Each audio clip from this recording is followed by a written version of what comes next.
然后再说工艺，是扎网红茶以外，从大往小编。扎网红茶工艺之外，要结合画谱。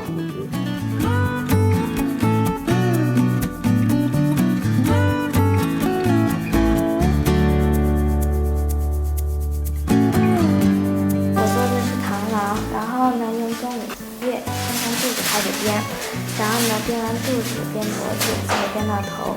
我做螳螂需要20分钟大概，一条15分钟吧。染色，染不齐老师就会给我扔啊。我经常告知孩子，你想去做一件非常很像来源于生活的一个题材的画面构图，需要到大自然当中去看这些困难。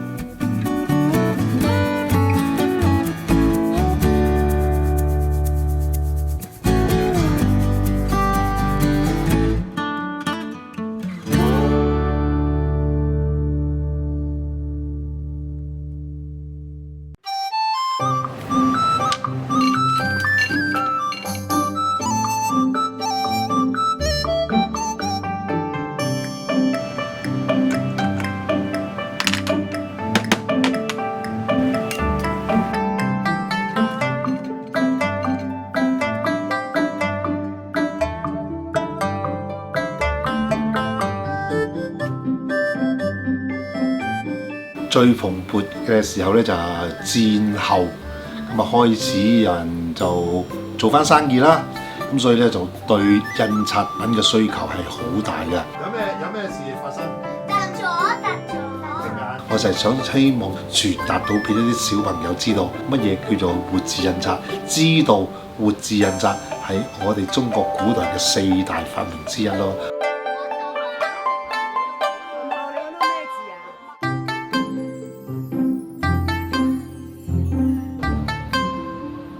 小時候嗰個做法，嗰個味道。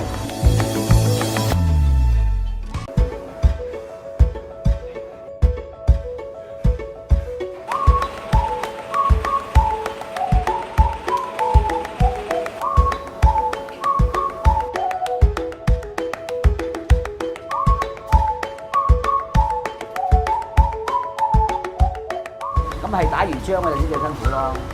手嘅力度要均勻，要撈得佢勻勻咯。如果佢唔勻勻，咪有一啲冇咁鬆透咯，一啲硬啲咯。